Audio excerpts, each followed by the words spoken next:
Hello neighbors, it's Brad here at eTrailer, and today we're taking a look at installing the Curt Trailer Hitch Receiver on a 2020 Buick Enclave. Now you're probably wondering, where is the hitch? And it's installed. It replaces the factory bumper beam, and GM and a few other manufacturers have done a really good job of making sure that they're covered up so you get a nice clean OEM look. But if you need to use your hitch and wiring, not a problem. You just twist those knobs, this pulls out, and then you get all the usability of your hitch. Now this is a 2-inch by 2-inch receiver tube opening, which is going to be a great size for a number of different accessories. It is the most common size. So as far as bike racks, cargo carriers, or ball mounts, you're going to have plenty of options available. And all of those accessories are going to stay in place with a 5/8 pin and clip. And this is not included with the hitch. A lot of your accessories will come with a pin and clip. That's something to kind of look for when choosing them. But also we have locking ones available here at eTrailer, which is really nice. If you're planning on leaving your accessories on, you can lock those in place and know that they're not going to disappear in the hands of someone else. You also have a rolled style safety chain loop, so if you're planning on towing, you can easily get a standard S hook, or even a larger clevis style will work well with this. Now speaking of towing, this is rated pretty well. You have a gross trailer weight rating at 5,000 pounds, which is going to be the weight of the trailer plus the accessories loaded onto it. You also have a tongue weight rating of 750 pounds, and that's going to be the downward pressure that's put on the inside of the receiver tube opening. So as far as your suspended bike racks or cargo carriers, you have up to 750 pounds to load that up, which is pretty good. Now you do want to check the vehicle's owner's manual to see what it's capable of and compare that with the numbers of the hitch. And also, if you're using a ball mount to tow a trailer, make sure that all of your components are playing ball with that weight, and you're going to want to adhere to the lowest number. That way you're staying safe and not going to overload anything. Now this can be used with a weight distribution hitch, but the numbers are going to stay exactly the same. Now a few quick measurements for determining the right accessories for your vehicle. So from the center of the hitch pin hole to the furthest point of the rear fascia, we're looking at 2.5 inches. And that's important for some of your folding accessories, cargo carriers or bike racks. In that stowed position, you want to make sure that you're not going to make contact with the rear fascia of your vehicle. And also, if you're choosing a ball mount, you want one that's going to stick out far enough so that way you're not going to hit the bumper with your coupler of your trailer. And overall, this one's pretty close, so you shouldn't have too many issues with that. Now as far as ground clearance, this is going to help you determine if you need a rise or a drop for your trailer, and this one's actually pretty solid here. It's coming in at 20.5 inches from the top of the receiver tube opening, so you're going to want to measure the coupler of your trailer to determine if you need a rise or drop. Now being that this is pretty high, if you have your cargo carrier or your bike rack loaded on, it is going to extend it out, and if you go up an incline, it can bottom out. This is pretty high, but it's still something to keep in mind while driving with those loaded onto your hitch. Now as far as the installation goes, it does replace the bumper beam. You are going to be pulling off the rear fascia, but honestly this is one of the easier vehicles to be able to do that, and you might want to have an extra set of hands. That way you can get this off without damaging your car in the process. I'm going to walk you through every single step to make sure you get it installed, and I do recommend, if you are planning on doing wiring like our neighbor here has, you might want to do it when the fascia is off. That way you can get it nice and clean, and it's going to make it that much easier. So let's take a look at the installation, and that way you can get yours installed. This installation, the hitch is going to live where the bumper beam exists currently, so that means we are going to have to pull off the rear fascia. Now, don't get too worried. This isn't too bad. We'll just follow along step by step, and we'll get your hitch installed. And we're going to begin with these plastic covers here. They're going to be the ones below the taillight. And in order to pry these out, you can use a trim panel tool, or a small flathead should get you to be able to pry these out. And that's going to reveal there's a 7mm screw. We're going to be removing that. And you'll see we have the same thing here. So I'll go ahead, get these taken out, and repeat on the other side. And throughout the process of the installation, I recommend having a nice place to store your hardware. It's going to make it that much easier for reinstallation. We're also going to be removing these bolts here, and they're going to be a T15 Torx bit, so go ahead and get these removed as well. And we're going to head underneath the fascia, and there's going to be some metal brackets that attach to the fascia, and they're going to be attached with a T15 screw, so we'll go ahead, and there's going to be one on each side. We'll get this removed. Now head over to your wheel well liner, and we're going to find that we have 4 T15 screws. So just kind of follow this edge here of the fascia, And getting these removed is going to allow us to get to a 7mm bolt that's up there. So go ahead and get these all removed. Now this is pretty tight here, so you may need a small ratchet like I have here. So it might be a little bit tricky if you have just a standard ratchet here, but go ahead, get these taken out.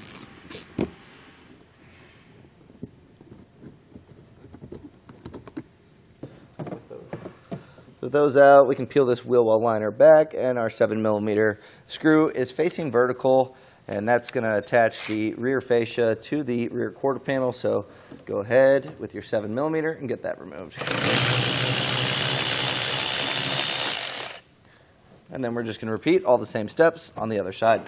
Now we're getting ready to pull our fascia off, so I recommend having a spot set aside to rest this while you're getting your hitch on so it doesn't get scratched. Something else we're going to do to help protect the paint is put a little bit of painter's tape along the entire edge here of the rear fascia. There's also the rear quarter panel, and sometimes it does get tricky pulling this off as well as putting it back on, and we don't want to scratch our paint and damage our vehicle while trying to get our hitch installed. So this is just a cheap way to help protect that from happening.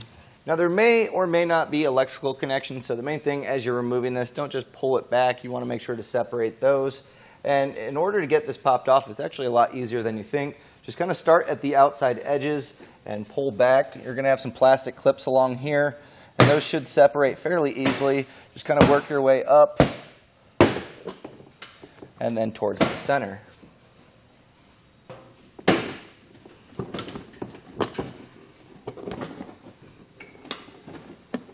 There's probably going to be some clips along this middle edge. Sometimes it helps to kind of grab on the bottom side and kind of pry up, and we can get these knocked loose.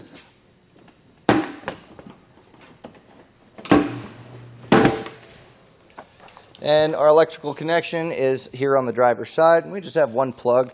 Pretty simple. You're going to pull back this red tab, which is your locking tab there. Push on this button here. And now we can set our fascia aside.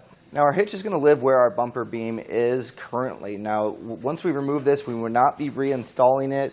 The two nuts that are up here, we are going to be using. The bolts we will not be using. We're going to use the new hardware. So keep these handy when you take them off. So we'll go ahead and get our bumper beam. And these are all going to be a 15mm socket to accomplish that.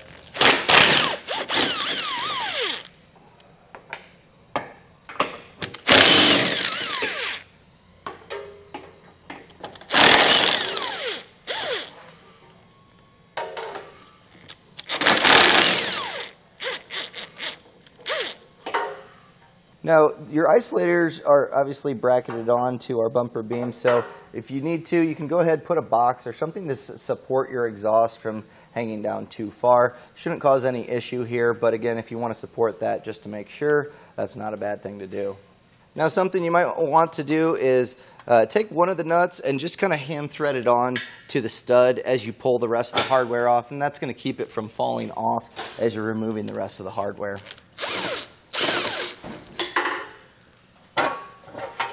And then you can do what you want with this. Again, it's not going to be going back on, so if you want to keep it, it's up to you. But at this point, we're not going to be using it. So go ahead, you can grab your hitch, and we're going to slide this portion into the frame rail here. And then we'll get these on the studs. Make sure your bracket's out of the way here. And since you have those nuts handy, we'll just go ahead and get these started. Now before we attach our exhaust brackets, we are going to need to run our fish wire up through here. And you can see in the heat shield there's a hole. There's also a hole up here. And we're going to be passing down our carriage bolts, and that's going to help bolt in the hitch to the frame. Now make sure that you do have clearance here. So I can see my hitch is kind of in the way here. I'm going to just move this back and make sure that we actually have this aligned, because we're going to need to pass this through it.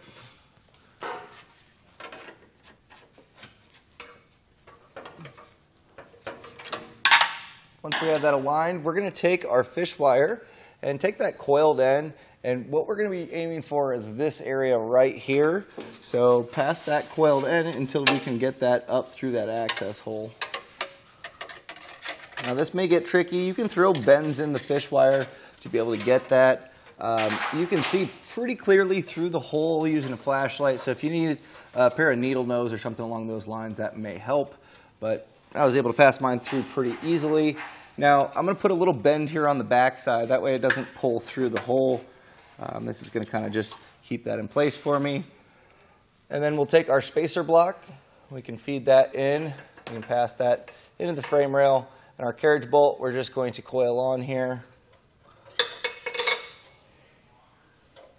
And then we can pass this through. And then pulling our fish wire, I may have to jostle it around a little bit. And again, it's wanting to pop through here. I may have to kind of move the hitch to kind of get that to align. But if we can get our carriage bolt passed through, that's going to be our mounting point.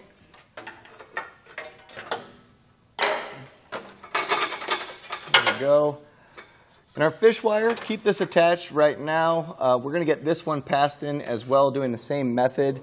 And our fish wires are going to kind of make sure that this doesn't push back up in the frame rail. So keep this attached until we're ready to put our flange nuts on.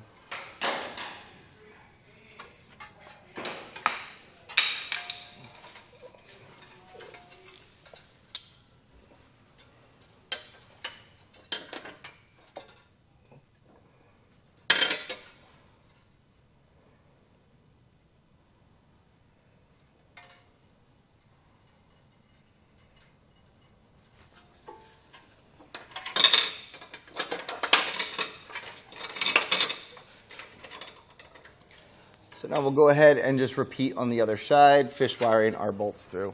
And once you have all of your hardware fish wired in, you can go ahead and remove the fish wire. Be careful not to let this go back in the frame rail. And we're going to be finishing up with a conical tooth washer. So if you slide this over gently, what you can do to kind of make sure that it's not going to go back in the frame rail is push on the side of it, and that way it kind of locks that bolt in place. And just get a couple threads started on our nuts. Now again, a conical tooth washer, you want to make sure that those teeth are going to bite into the metal, so just make sure you have that orientated the right way. So we'll go through and get all of our hardware started on these. And with our bottom hardware hand tightened on, I'm going to go ahead and tighten down our nuts, so that way it kind of cinches the hitch up, and then we can tighten those before getting our exhaust back up. So just kind of zip these down. We don't have to get crazy. We're going to come back with a torque wrench, but these are going to be a 15 millimeter. So go ahead and get these tightened.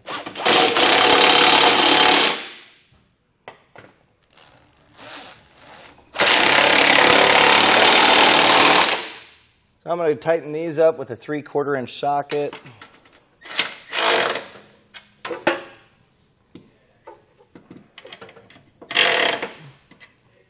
Now we'll go ahead and get these bottom ones torqued down with our torque wrench. And torque settings are going to be found in the instruction manual. And if you need a torque wrench, we have these available here at eTrailer. You can generally go to an auto parts store and rent one for free.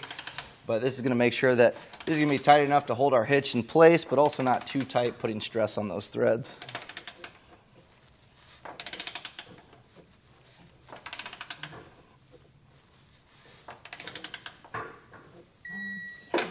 Now we can grab our new hardware and our conical tooth washers and get our exhaust hangers put back in place. So you can get one started. It might help to lift up on the exhaust tip to kind of give yourself a little bit of leverage to get these started.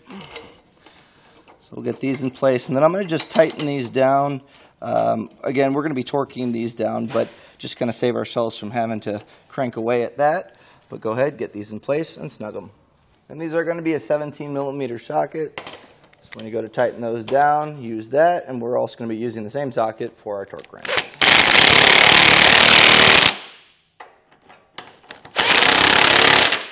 So with all of our hardware snugged down, we're going to come back with our torque wrench, and these are going to use the same torque settings found in the instruction manual. So go ahead and get these all torqued down.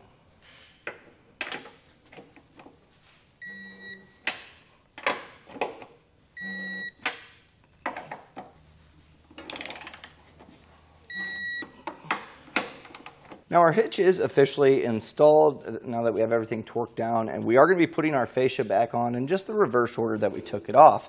But if you are doing trailer wiring, now is probably a good time to do it because your plug is going to be located here. There's just a dummy cap, and if you pick up a wiring harness here, it should match up directly to your tow package there, and it's just going to make it a lot easier to get your wires ran. Now when putting your fascia back on, make sure you do get your plug put back in, and also start at the middle and then work your way towards the outside.